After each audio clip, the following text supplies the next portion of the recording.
வணக்கம். ஒரு கோயிலால ஒரு வழிபாட்டு முறைய முழுசா வரையறுக்க முடியுமான்னு கேட்டா முடியும் நான் சொல்லணும். அப்படிப்பட்ட ஒரு கோயிலுக்குள்ள ஒளிஞ்சிருக்கிற நம்ப முடியாத ரகசியங்களை பத்தி தான் நாம இன்னைக்கு பார்க்க போறோம். யோசிச்சு பாருங்க. வைணவத்துல கோவில்னா அது ஸ்ரீரங்கம், திருமலைனா திருப்பதி. ஆனா பெருமாள் கோவில்னு சொன்னா அது காஞ்சி வரதராஜர் கோவில மட்டும்தான் குறிக்குமா. இந்த ஒரு வாக்கியமே போதும் இந்த கோவிலோட முக்கியத்துவத்தை புரிஞ்சுக்க.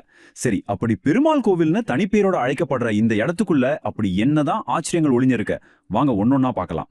நம்மளோட இந்த ரகசிய தேடல்ல நாம முதல்ல பார்க்க போற விஷயம் இங்க இருக்கிற மூலவரோட முகத்துல தான் இருக்கு. ஆமா, பெருமாளோட முகத்துல ஒரு பெரிய ரகசியம் ஒளிஞ்சிருக்கு. அது என்னன்னு பாப்போமா? நீங்க கோவிலுக்கு போயிருந்தா கவனிச்சிருப்பீங்க. மூலவரான வரதராஜ பெருமாளோட திருமுகம் மட்டும் ஏன் கொஞ்சம் தழும்புகளோட கரடு முரடா இருக்கு? இது நிறைய பக்தர்கள் மனசுல வர்ற ஒரு கேள்விதான்.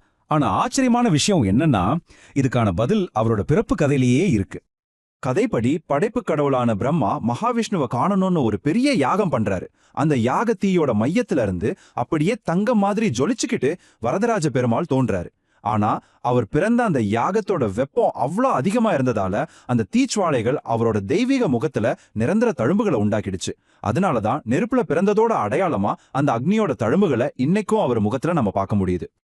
ஓகே, பெருமாளோட தோற்றத்துல இந்த ரகசியத்தை பார்த்துட்டோம். இப்போ வாங்க கோவிலுக்குள்ள இன்னும் கொஞ்சம் ஆழமா போய் அடுத்த ரகசியத்தை தேடலாம். ஆனா இந்த தடவை நம்ம பார்வை கீழே அல்ல, மேல போகணும். பொதுவா கோவில்கள்ல மூலவர் தரைமட்டத்துல இருப்பாரு. ஆனா இங்க அப்படி இல்ல. அத்திகிரின்னு சொல்ற ஒரு சின்ன குன்று மேலதான் அவர் இருக்காரு. அதனால அவரை பார்க்கணும்னா நாம படிக்கட்டுகள் ஏறிதான் போகணும்.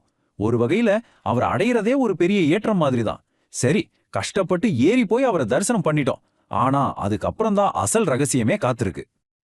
வரதராஜரை நல்ல மனசார வேண்டிக்கிட்டு வெளியே வர்ற பக்தர்கள் எல்லாருமே உடனே அவங்க கண்ணு எங்க போகும் தெரியுமா? நேர மேல அந்த மண்டபத்தோட கூரையை தான் பார்க்கும். ஏன் அங்க அப்படி என்ன இருக்கு? அங்க இருக்கிறது ரெண்டு பள்ளிகள். ஒன்னு தங்கப்பள்ளி, இன்னொன்னு வெள்ளிப்பள்ளி. இந்த தங்கப்பள்ளி சூரியனையும் வெள்ளிப்பள்ளி சந்திரனையும் குறிக்குதாம். இதை போய் தொட்டு வணங்குனா நாம செஞ்ச பாவங்கள், நம்மள புடிச்சிருக்கிற தோஷங்கள் எல்லாம் விலகிடும்னு ஒரு அசைக்க முடியாத நம்பிக்கை. சும்மா பள்ளிய வைக்கல, இதுக்கு பின்னாலையும் ஒரு கதை இருக்கு. கௌதம முனிவரோட சாபம் வாங்கின 2 சீடர்கள் தான் இப்படி பள்ளிகளா மாறி இங்க பெருமாள் அருளால சாப விமோசனம் அடைஞ்சாங்களாம். சோ இந்த இடம் ஒரு சாப விமோசனம் தர்ற தலம்னு சொல்றாங்க. சரி, நெருப்புல பிறந்த ரகசியத்தை பார்த்தோம், கூரையில இருக்கிற ரகசியத்தையும் பார்த்தோம். இப்போ நாம பார்க்க போறதுதான் இந்த கோவிலோட மிகப்பெரிய மிக ஆழமான ரகசியம். நீருக்கு அடியில புதைஞ்சிருக்கிற ஒரு ரகசியம். இது ஒரு தலைமுறைக்கே ஒரு தடவை மட்டும்தான் பார்க்க கிடைக்கிற ஒரு மகா அதிசயம். 40 வருஷம். இந்த நம்பருக்கும் கோவிலுக்கும் என்ன சம்பந்தம்? இதுதான் நாம இப்ப பார்க்க போற அந்த பெரிய ரகசியத்தோட கால அளவு. நாம இப்ப தரிசிக்கிற மூலவருக்கு முன்னாடி இந்த கோயிலோட ஆதிமூர்த்தி, அதாவது ஒரிஜினல் தெய்வம் அத்திவரதர்னு ஒருத்தர் இருந்தார். அவரு கல்லுல செஞ்ச சிலை இல்ல, அத்திமரத்தினால செய்யப்பட்டவர். ஆனா அவர் எங்க இருக்கார் தெரியுமா?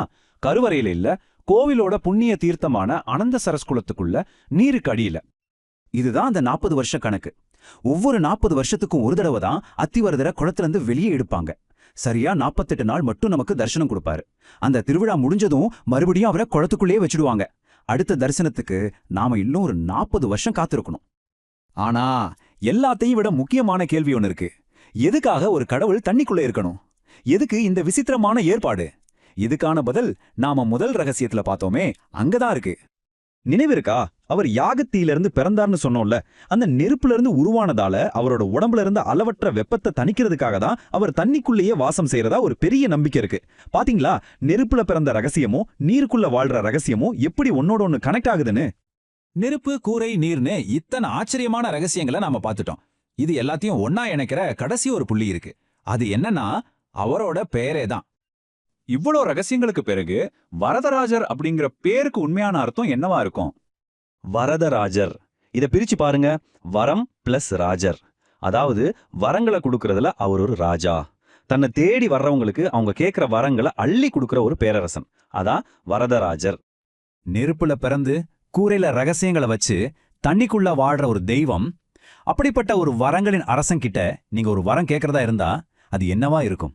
யோசிச்சு பாருங்க. இந்த கோவிலோட ரகசியங்கள் எல்லாமே நம்ம நம்பிக்கையோட ஆழத்தை தான் காட்டுது. அடுத்த முறை சந்திக்கும் வரை இத பத்தி சிந்திங்க.